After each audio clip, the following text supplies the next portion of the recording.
IT247 out of Franklin, Tennessee, iHeartRadio and all the platforms around the world. So again, this is a special show. And the reason why we make this special, because Roberto's in. Now, our good friend Vince is finally coming to town. So let's do this first. Victoria, introduce who you are. Never mind, Victoria's still setting up I'm doing for this. her IG. Let's go to non-stop first. Terri, go ahead. Hi, everyone. Start. I'm Brian Sebastian's co-host for 6 years at Fitness Competitor. And what else? And I don't know. What else? What do you call me? I'm your sidekick, yeah. So and I love it that Victoria shows up the studio wearing the same color as I do. We look like two bananas, but I love it. We look like two bananas of sunshine. So yeah, two bananas of sunshine. Yellow is a happy color. Yes, it is. It is. And it's summer. Oh, wait, wasn't it last week the first day of summer? Why did I move this? I think so. I don't know. It was. I don't even know what day it is. Anyway, we're cheery today. Right? It's a cheery Tuesday. Yeah. All right, Victoria, tell us who you are. What are you doing? Because you're doing a bunch of stuff. You've been with us for 5 years. Terri's been with us for 6. Yeah. And I couldn't be happier for you two young ladies. Yay! Thank you so much. Well, my name's Victoria Renee Hand. That's my handle across the board. And I'm a recording artist. I'm a singer. And I have some songs that are coming out really soon, like this month. And I have a writing session, a writing camp tomorrow. And we're doing podcasts. We got issues over at Penthouse Studios. And always iHeart and Brian's with Movie Reviews and More, and we've got a lot of stuff going on right now. We got some movie placements. I'm really excited about that. So that's going to be how I release my single Monster. I love the growth of all of things like that. And obviously, so Roberto, he's, in case you didn't know, Victoria, he's only our second male to join Movie Reviews and More now. No way! So he's joined the team. So international best-selling author. His way, I always said his way because he gets a chance to talk about his book. Roberto, talk about that, where you came from. Okay, Roberto Delanese, and the author of the Delanese Method, a practical guide to success, prosperity, and abundance. There you go. I'm originally from Brazil. I come from a small town there, a poor family, and I was able to find a way to achieve my goals, my almost impossible goals. Amazing. So I have done this through my whole life, that I went from nobody to become an engineer, to work for a multinational in Brazil, to come to US, to be able to live here and live in US. I love the country here. I travel the world for business, for traveling, for in general tourism, right? And now I'm enjoying my life, I call it an abundant life. And I strongly believe that if you can think about something, you can achieve them. So if you have a dream, it means you have what it takes to achieve them. So you just have to develop your mindset, your belief system, and you're going to get it. Right? Yes. So that's in a nutshell. Right? And to piggyback off that, because that's a perfect segue into what this young man has done. And I call him a young man because I love the way he looks. I like what he's done. He's built up a great history. Anybody who's got a certified nose for one is okay in my book, because I don't think there's anybody else that would like that. Vince, I'm going to go into this, what you've done as we start going along, but talk about who you are and where you came from, because you did visualize this whole thing and what you wanted to create. Talk about that. I wish I would have had Roberto's book first. It would have been a better start. That was a little easier. But yeah, I am a cosmetic chemist and a perfumer. I've been doing it now for about 25 years, but I knew as early as 10 years old I wanted to do it, and I had to give full credit to, it's kind of funny, but to The Young and the Restless. I grew up watching it with my grandmother, and so I always kind of joke, and I thank William Bell, the creator of The Young and the Restless, for my career, because they had a fictitious cosmetic company on the show called Jabot, and that's just what it resonated with me. And You're like, that's for me. That's for me, and I from 10 years old to now, I just stuck with it. I never changed what I wanted to do. So I was already making products. My sister's Easy Bake Oven when I was like 11 and 12, and pretending I was doing it. I love Easy Bake Ovens. Yeah. I don't think they ever successfully made anything, did you? No. No. But no, that's not true. I just burnt, but I just have a burn. I'm not looking. I actually do have a burn mark. Are like I have a burn mark. crust. That light bulb was like from the devil in that toy. Yeah. Yeah. It Oh, was like, jeez. yeah, it was big time hot. But here's the thing on that. You were, and I love this because we were talking about this, goes back to Roberto's book, but it also goes back to you. Not only do you have a documentary on what you created, you have your wonderful dog here, Chupa, the other second So piece, sweet. but also coming from the music background of your family. which I think is really, really important. I think that's a lot what really puts you into motion, but also having, would you say you had that family support also? I did. And to your point, I had music on both sides of the family, which was kind of unusual. My mother's father was a conductor of the symphony for many, many years, and he started out, we're 100% Italian, I'm first generation, so they came over from Italy in the 19-teens, and he scored the Lauren Hardy silent movies when they were still in the non-talkies. And then my father taught himself to play trumpet. He loved Louis Armstrong, and he used to mimic what he used to do, and he used to go, he bought a trumpet and taught himself how to play, so I had it on both sides of the family, which was like great. That's really awesome. It didn't fall on you? You never got the bug?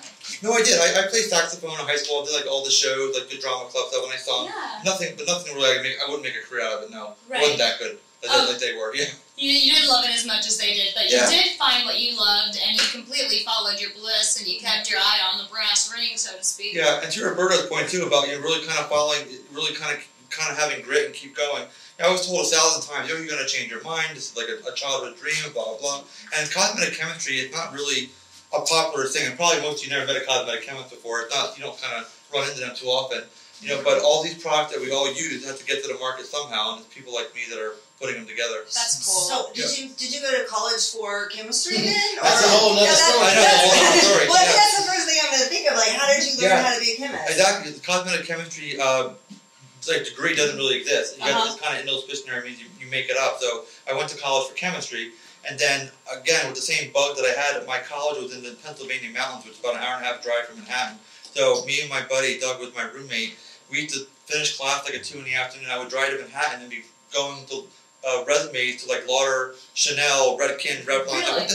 Why am I doing so? I did it for a year and a half. I'm like, I'm out of here. This is like, I was almost kind of frustrated. I wasn't doing what I wanted to do. Yet I knew what I wanted to do. It's almost like you needed to have somebody already in there so that you could get it. Yeah.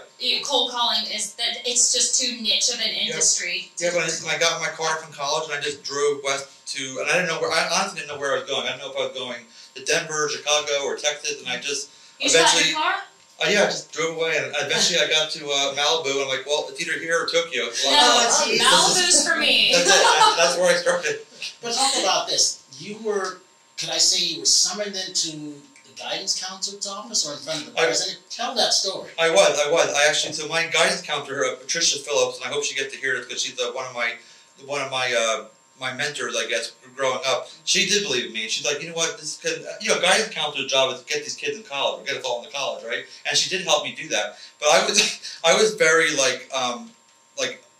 I wouldn't say I was like overly popular in high school. I was popular, but I was very, very good friends with all the staff, the older people. So the principal was a friend of mine. We just befriended each other, and I was actually getting calls from colleges going into the principal's office, and they would call me on the phone and say, Vince Spinnato on the phone. I go over to this loudspeaker of the whole high school. You're getting a call. So I was piping my phone calls. There was no cell phones yet or anything. I was piping my calls from the colleges into the principal's office, so they can actually vouch for me and say, and in fact, let me back up one. This is an important story, especially with Roberto being here.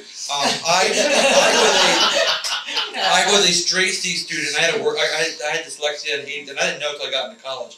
But every college I applied to, I got rejected from. So where I went to in Pennsylvania, which is Dickinson, which is a very, very good liberal arts school, I got rejected one time, I got rejected the second time, and I got rejected the third time. So that was about an hour-and-a-half drive from where I grew up in New Jersey, and I was just not going to take no for an answer. So I actually got in the car, and I drove to the college, and I walked right into the guidance office, and I said, I want to see the president of the college. People thought they were going to call the cops on me. They thought I was nuts. And I went through the door, and I sat down with him, and I said, I'm coming here, just so you know. He rejected me 3 times, and they thought I was nuts. And after about an hour and a half, he was respectful enough to listen to me, and he let me in. Now, but here's the funny part. He thought it was a compliment. So, fast forward 4 months later, I get my very first day. I'm moving into my dorm with my buddy Doug, and I have there's a note under my door, and he thought he was doing something nice, but and this is I thought I want to mention this to Roberto. Yeah. This is what motivated me. He said, blah blah blah. You walk to the college, and you have the lowest SAT score ever accepted to the college. Oh my God! Good luck. And I hope so. He thought he was giving me a compliment, but I still had that letter. So pretty much he was telling me I'm the dumbest person on campus. Out of the whole entire school. And what that really says, though, is that, hey, you didn't belong here, but you're magical, and and so you got in. So if you could do that, what else can you do? But that's going to probably push you to work that much harder, because I'm like one of those kind of people, Brian knows that if you tell me I can't do something, I'm going to go, I'm going to do it. That's right. I'm going to do it. Don't tell me no, because I'm going to do it. I'm going to do it 100 times better. So. 100%. And we were in a family with money. We were just middle class. We didn't have money, nothing like that. So I couldn't say, hey, I'll give you like double the tuition, nothing like that. And so this was all just me talking and just pouring out my soul to this guy, and they let me in. Just on the regular tuition fee, wow. Which is, at that time it was $26,500 a year, and that was in 1993. So God knows what the hell it is. It was what? What was it? $26,500 a year in 1993. So God knows what it is now. Well, it's also like I have dyslexia too. I don't really talk about it because I hate that I have it. So I know. I know. Yeah, I forgot. No, but I mean, it's really frustrating because the thing is like I struggle, because you switch letters all the time, and so people think you're dumb because you can't spell. Lowercase b and lowercase d fucks me up every time. But it's just like it's something that I totally understand that struggle, because it's like actually dyslexic people are probably the most intelligent people out there. They are. Your mind just sees things. Your mind just sees things different. But the average person will look at you and go, "Oh, you're stupid. You can't spell." And I'm like, "I'm dyslexic. Okay, I have a problem." So I just And to your point, it was like 1995ish when I started my career, and I say this all the time. If it wasn't for spell check, I'd have no career. So people think I had like downs. I'm so about it. I can't write, spell. I mean, even my book we'll talk about later. I mean, that was all done via a ghostwriter. Every single word in the book is my word, but I had to tell it to Most writers do. Yeah, over 7 years. I couldn't write down. If you held a gun in my head, I couldn't write a sentence. And then when we were editing the book, I'm like, I cannot read one more thing about I cannot read this book again. Because I had to keep editing and editing. I'm like, so finally my ghostwriter, God bless her, her name is Mickey Goodman out of Atlanta, Georgia, and she would read it to me because I just couldn't do it. I couldn't read my own story anymore. It was like I'm done hearing this. But here's the thing about this. All right, so I've read. Roberto, you'll find it funny this. I read 36 books so far this year. This year so far, he's the only one that I read 2.5 times. Wow. Oh, 2.5 times. What happened to half? I haven't finished it again. Oh, okay. I keep getting more books sent to me. That's why. You keep leaving the bathroom? No, it is. No, I have more authors sending me books now. I'm like, oh, I got to read this one. But it's so fascinating. All right, so we're going to talk about this. Talk about this book because not only is the book Pursuit of Beauty, but it's also Pursuit of Booty. That's a different book. No, I'm so excited because not only is it a great book, but it's a great documentary. It's really about, if you can't read this and you need to read this, look at the documentary. And I told them I was going to get submitted. I'm going to send it down to Tennessee, to SWIP, to Linda everything down here because this is one of those documentaries that needs to be seen by everything. But also, it's a great book. And you know what it's like to be that author, to be that international best-selling author. I don't. Yeah, but you know what? You will, because it belongs in there. For me to take the time with all the movies I have to see, events, 2.5 times I've read this book. I don't have time to read a book once to begin with. But the reason why I say this is you're so creative, so magical. I was excited, and I don't get excited unless it's from the world of Drum and Bugle Corps. When we got a chance to talk on the phone, that was like magical for me because I get your story. I get where you came from. Right. And to me, that's great. Talk about your book. Talk about your documentary. Well, the book is really kind of a deeper dive into my life. It's more personal. And the documentary, which is called Skin Deep, we're going to be launching it sometime in the fall. We're not quite sure where it's going to live yet, whether it's going to be Netflix or Hulu or Amazon, where it's going to land. But the documentary is more about showing America how we develop products from concept to launch. So we're kind of taking it through all the steps of R&D, how we get the products made, getting to market, the manufacturing. So it's kind of more surface-oriented. But, I mean, the camera crew followed me around for 7 years. So there's definitely plenty of personal stuff in there. I mean, 7 years? Yeah, I've had a trillion things go wrong in my life. I mean, every time I can go swim in the ocean and get hit by a train. No, he's not kidding. He's not kidding. Let me tell you this. We got to talk about planes. Talk about planes. Oh my God, that was a long. I hope we have another 2 hours for that story. Go. But I was on a potentially hijacked plane right after 9/11. What? Yeah, right after 9/11 happened, we had the FDA, as we know, stopped all flights and everything for a period of time. And on September 22nd was the very first day we were allowed to fly again. So I was on a flight to Toronto for a business meeting. It was the first day of flight. At that point, after 9/11, you guys are too young, but you guys remember that if you were in the airport and you sneezed, everybody would hit the floor. Everybody was so uptight and nervous. And long story short, we were on going to Canada, Toronto, on an Air Canada flight, and there was a Palestinian woman and male. There were a couple, and they were going to try and take the plane down. And what they did, they went in the bathroom in the back, and they put a whole bunch of stuff in the toilet, lit it on fire, and they were trying to blow up the gas tanks that were downtown Los Angeles. And so we had this flight that we were on. Again, 9/11 is only like 10, 12 days old at this point, so we're all like kind of freaking out. And we found, I was making the story kind of short as I possibly can, but long and behold, we finally ended up over top of the ocean with fighter jets on our tail, with permission to shoot us down, because our pilot came on and pretty much said that, you guys all know what just happened, the last 20 days, we can't, what do we do? We actually took a Democratic, we voted. And, oh my God. What do you want to do? Do you want to die or not? The pilot let you guys vote on what happens next. Well, yeah, the vote was, what do we try and land, or what do we just get shot down? Because what he was saying was, we didn't want to kill people on the ground. So that's what we asked. Wait, how would you kill people on the ground? Because he was going to try and make an emergency landing and or stay over the ocean. Which was dangerous. Right, because we weren't allowed to legally land, so because the fighter jets were going to shoot it down. But at the end of the day, long story short, that this was a Canadian aircraft, and what happened was that the Prime Minister at the time of Canada, Americans can't shoot down a Canadian aircraft. That's what saved our life. So, even though we had F-15s right there, and I remember I can still see the guy's face, like he was like my brother, because he was like right out my window, and just pale the ghost. So you can tell they had permission for rules of engagement, and that's what saved our life. They couldn't get out of the whole Prime Minister in Ottawa. He was in an underground meeting or something in Ontario, and it took like 20 minutes to get a hold of him. By the time that happened, we were cleared and we actually landed. So if we were United or Delta or American, we would have been shot down. So still here because of the Prime Minister at Canada. That's a real short story, but it's much more involved than that. But let me ask we you, don't have 20 hours. That's crazy. It's crazy because I love this title.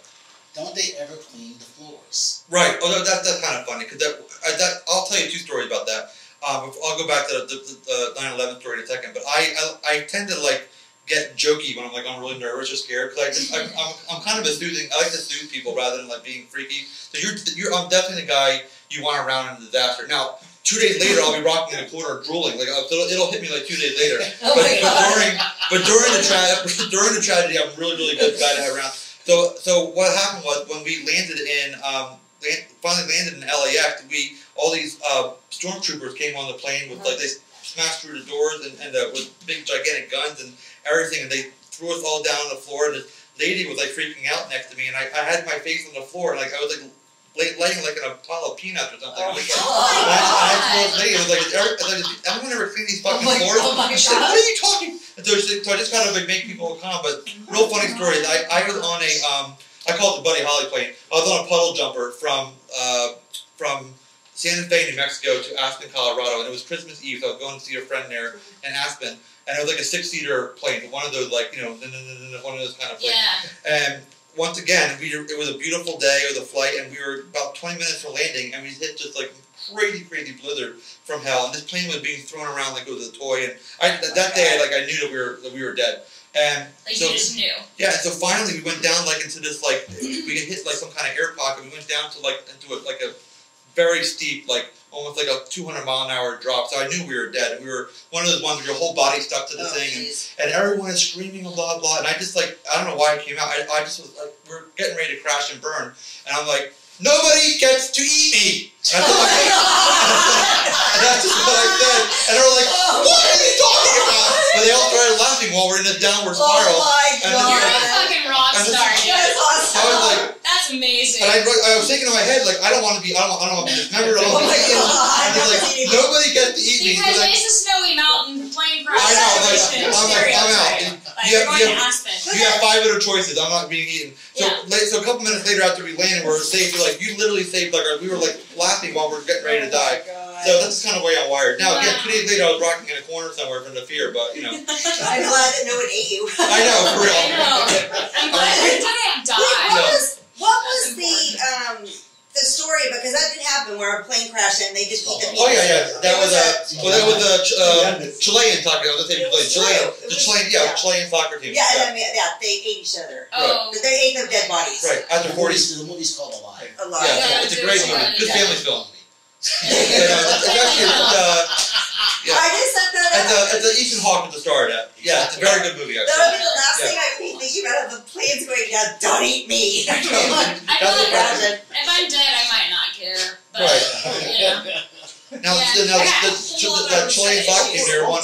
That Chilean soccer team there won hotter than the next. I was kind of okay, but little munch down if I had to. Talk about your surprise, and also let's talk about your doctors. Let's talk about Savannah Banana.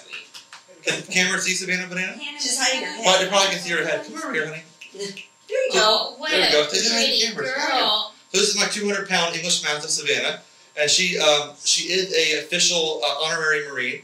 But when I first got her, at 6 weeks, we took her down to Camp Pendleton to meet the Marines, and they actually trained her 2 weeks by herself. I had 2 weeks of training by myself, and 2 weeks me and her together. So she works with the Wounded Warrior Project, and she's purely for comfort. She's not like bomb sniffing, doesn't do anything overly exciting because she's very lazy. But she's for pure comfort. If I weighed 200 pounds and I was 3 feet tall, I'd be very lazy. Exactly. So they love her. And I try and go down there a couple times a month to go see Marines in the Camp Pendleton area, and it's very exciting for them because they kind of see like Goldens and Labs and like German Shepherds like their whole career. They almost never get a Mastiff, so they love seeing her. And she's great, and she gets full. She's actually, they take it very seriously. She's officially a Marine. She gets full 6-gun military salute when she passes away. Are you serious? Yeah. She's I would love to see that. That's so cool. Well, after she's dead, thanks. Yeah, I can't wait to see it. I thought you Savannah, don't befriend her. And don't get on an airplane with her. She's gonna eat you. You're going first. No, I thought you meant when she walks, but like when she walks I can't wait until she's dead so I can see the ceremony. I didn't know she has to die first. Oh my god, that's so funny. I'm done with her. I'm sorry, I don't know how the military works. And you can't. And before you talk, you can't eat her either. I would never eat you. That's right. There you go. Savannah, she didn't mean it. She didn't mean it. It's all right. So talking about eating. Yeah. So caviar is for eating. Yep. Yes. And what's the other tagline to that? And for what else? I don't know. And putting cream on. It's okay. Wait, you made that one up. I'm gonna steal it from you. That's a good one. It's yours. Yeah. I'll get you a royalty. Talk about that. All right. So this is important because this is. I was honored that he told me before he was, I guess, kind of announcing. Talk about Judy Garland. Talk about the estate and why that's significant. Yeah, very, very exciting. So as you guys know, I'm a perfumer and a chemist. So I met Lorna Luff, who's Judy Garland's daughter, about 8 months ago. And I started following her because of what you said. Right. About 8 months ago. And so she actually got a hold of my skincare line in my book, and she read it, and she loved the book, and she wanted to meet me. So she reached out to me. And I went to go visit her in Palm Springs, and she liked the book so much she actually put a blurb on the back of the book for me, which is there right now. And we were chatting, and she was saying, her mother's 100th birthday is June 10th, 2022, and they wanted to do something special for her. And she's like, if you want to, honor my mother and do this, do a fragrance for her, we'd love to do it. Wow. And normally it's like normally these big billion-dollar corporations do it, whether it's Unilever or Coty or Givaudan, which are great, beautiful companies, but they don't necessarily have like they kind of get the name, they like it, and they just kind of do their thing. I'm a big Judy Garland fan, number one, so I'm really kind of trying to do service to her legacy and her body of work. I'm working directly with her families, Liza Minnelli and Lorna Luff, and her daughter Joey, Really? her brother Joey Luff. So we're really excited to be doing it for her, and this is coming out in June of 2022. And obviously she's a big, gigantic legend and icon, so there's a massive following and interest in what we're doing with this product line. And so much so that her following is so large that we're going to actually have America vote on the fragrances in September via magazine strips. So we want to kind of keep them engaged and have a chance to be able to participate, because the Judy Garland fans are really, really really into her, and so am I. But they almost kind of feel like they own a piece of her, because they just really connect. I definitely own a piece of Judy. Yeah, and so people want to actually participate. I want to participate. Well, there you go. I'm going to buy the magazines. What magazines? Do you know it's all going to be in Modern Luxury Publications, with for us in LA here at the Angelino. And then we have Riviera down in Orange County, Ocean Drive, Miami, the New Yorker, New York, Chicago, Honolulu, Scottsdale. We have outside the U.S. also? Just for these magazines are going to be here in the U.S., yeah. Okay. Yeah. Right. just because of budget. Not yet, Roberto. Not yet. Not yet. But he can vote. We can send him. Yeah, He he can can vote. vote. I can vote. Yeah, can he vote. can pick up an Angelino.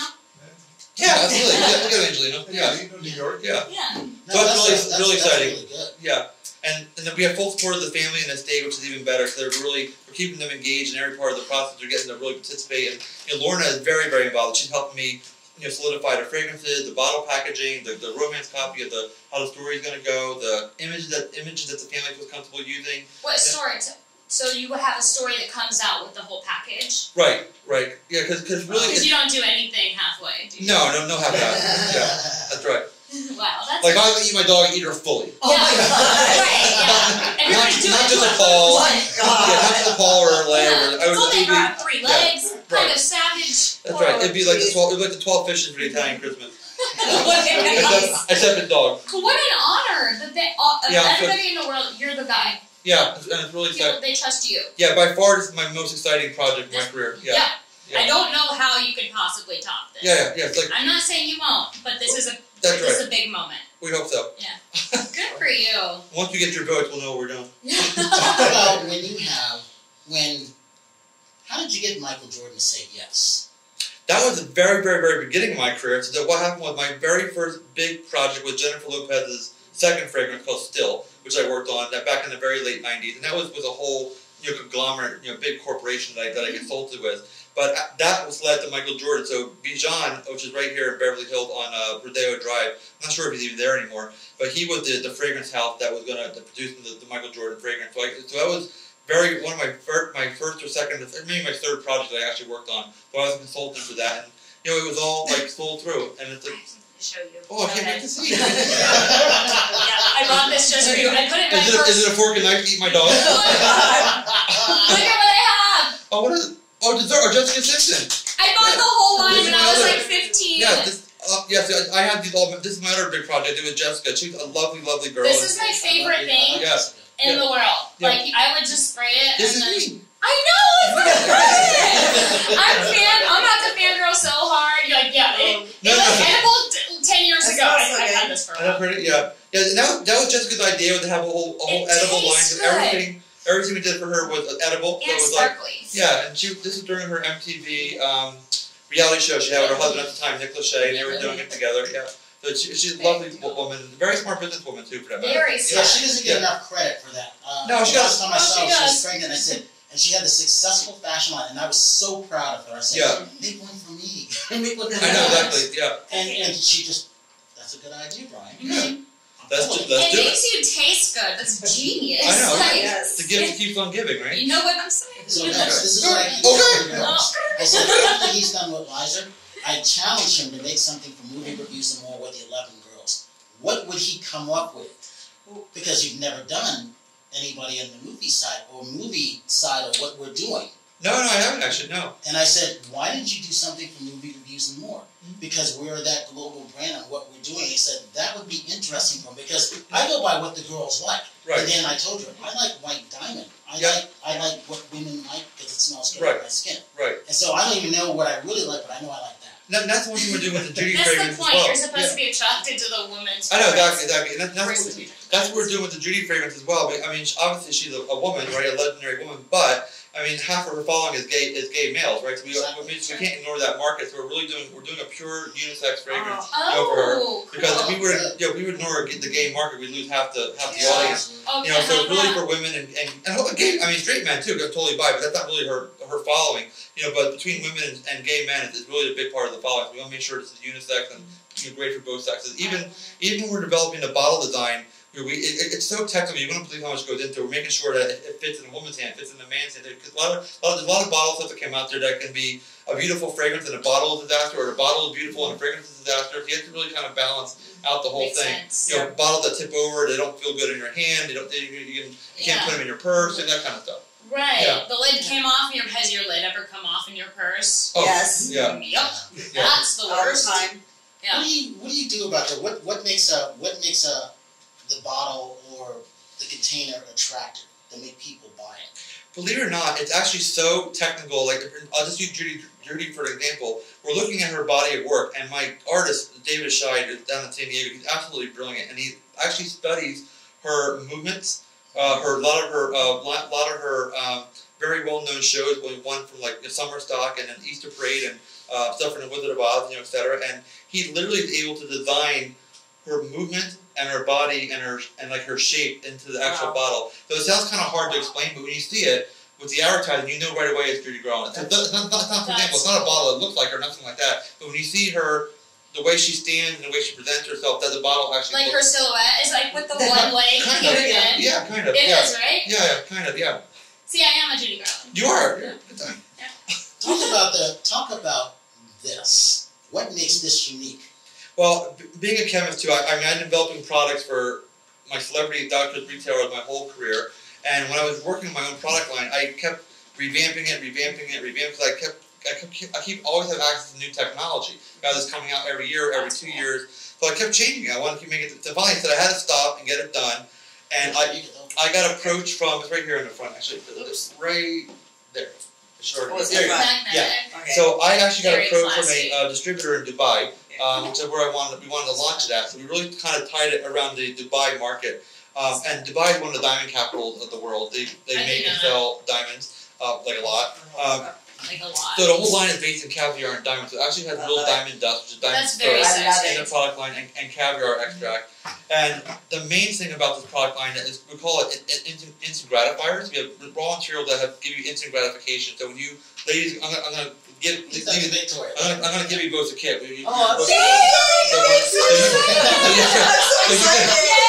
Oh my God! Don't eat it. Don't eat it. This is not Jessica Simpson's. Don't eat it. Yes. So retail I'm so excited. for $1,500, and that's where Wow. yes, and yours is in the other rooms. You get yours too. So you feel free to open it. But when you use it, you can feel and see the results in 15 to 30 seconds. And it's really right. It's called instant gratification. So you can see and feel fine lines, wrinkles, and feathering, tightening, firming, takes away age spots, sunspots, discoloration. And you feel it right on contact. That's important. I'm so excited. I think I watched this before I came in. I watched the machine? video of it, and it was the most irrationally satisfying video. I was just like, oh my God, like my OCD was so happy. I know that's actually that's a very good point. That's one reason why it's so expensive to make and why it's in general because. Like on a regular high-speed line, we can make like 100 to 120 moisturizers a minute, right? Wow. But on mine, you only can do one every 6 minutes. So it's like because you have those diving augers that go down and put the caviar extract in there. So it's just you really only can crank out like 2,000 units. You can crank them out like it takes like a month versus like 3 days, for example. Like Wow. What does the caviar do to the skin? Well, our body is like 75% oceanic elements. The other 20% are earth elements. So the caviar is really it's like placenta of fish, as we know, that keeps the fish alive before it's born. So it's really rich in all kinds of vitamin A, E, F, omega amino acids. And then we have the diamond syrup, which is diamond dust, which is very rich in copper, magnesium, zinc PCA, copper PCA. So you're really kind of replenishing those elements back into your skin. So cool. Wow. Let me ask you this. So I've big orgasms. That was the question? You're my favorite. Not that one. Oh, okay. But I come close to that. Yeah, that was my No, I've always had uneven skin. can't So figure what do you do, and what would you suggest for people of color who have like uneven skin or who might have had eczema? Or Well, this actually does work for eczema, psoriasis, dermatitis. Right. So it's all for all skin types. Again, and on the caviar capsule, which is the capsule you actually break open. That's great for ashy skin. It takes the dryness away right away. It balances out the skin tone. And you can try it right here, like while we're doing it right in your hand. You will actually see. And I know she'll let you open it. I'll get you a little. But actually, let's do it for fun. I'll show you guys. Yeah. You're actually going to freak out. I have dermatitis, so I just scratched my arm right there. It's going to be bright red in a couple So seconds. watch this, girlfriend. Oh, awesome.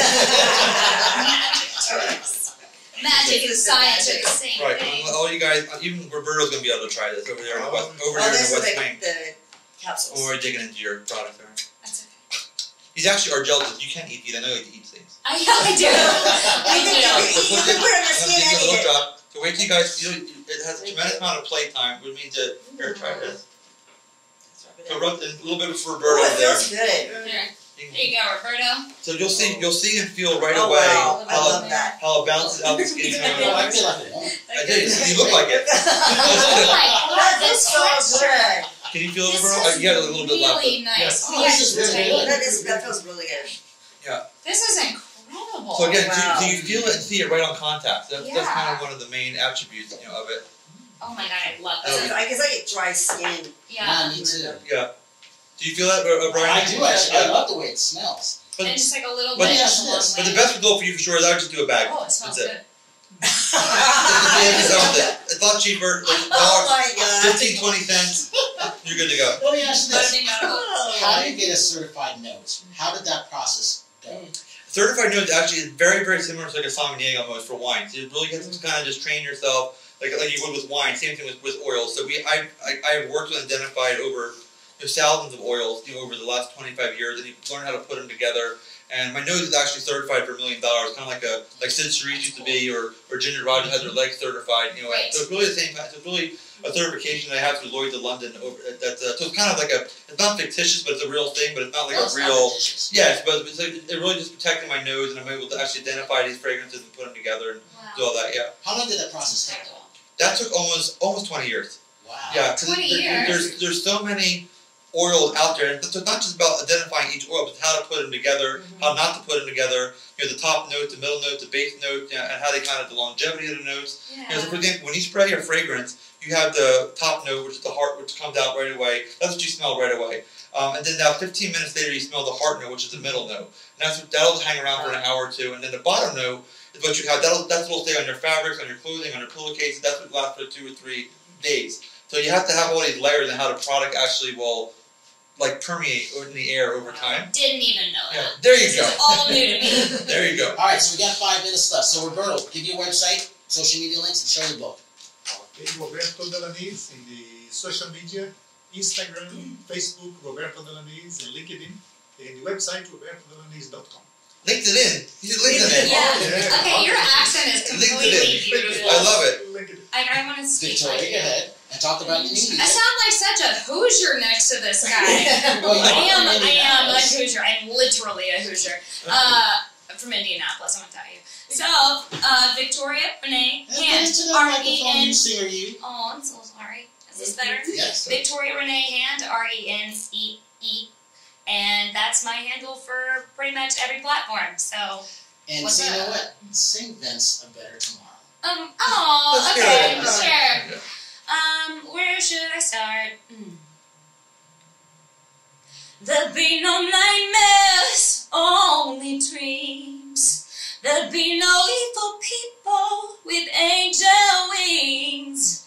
There'd be no war zones, just simple things. There'd be more love than diamond rings. I see it when I close my eyes. Peace on earth and peace of mind. Let it go.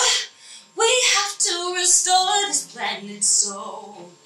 Teach it something more than what we know. Give it water, give it sun, room to grow. I can see a better tomorrow.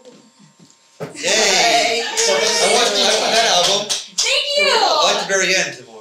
I like that clip. So the It's thing a lot about more fun Victoria is music. she sung this. The Prophets went to St. Jude's Hospital, which is one of our favorite charities Yeah. in Tennessee, obviously. But it's one of those things where my southern mom, her mother-in-law, Edie Camp, it's from the Elvis Presley brand when it comes to things. Whoa. So we love what we do with that. When we love Swift, Southern Woman Film and Television in Tennessee, and who would have known we would have got millions Well, of views out of it. It's on CNN right now. Well, Elvis Estate actually just launched his fragrance only about 10, 12 months Did ago. they? Yeah, beautiful record with a microphone on. Oh, just like this. cool. Yeah, they just launched it about not quite a year, maybe about 10 months ago. I love it. It was So fantastic. what did you do with that? No, I didn't do anything. I'm just saying that the Elvis, Oh, yes, yes, the Elvis yeah. Estate launched it That's out. cool. That's Yeah. what's up. Terry, go ahead. Terri Marie Nonstop on all platforms, TikTok, Instagram, Facebook, and then my website is terrimarieofficial.com. And Vince gets the last word. Vince, talk about your book, talk about your documentary, and how people can reach out to you. And, you know what? The brands and Judy Garland. Yep, my handles are all exactly the same as well. Just my name, Vince Spinnato, V-I-N-C-E, Spinnato, S-P-I-N-N-A-T-O. That includes a LinkedIn, as Roberto said.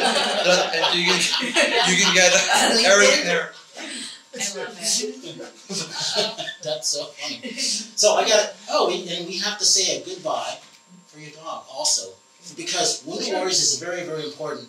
I'm all about the military. That's one reason why I marched in the Drum and Bugle Corps. Was about that tradition. That's very, very important to me and to my friends out there.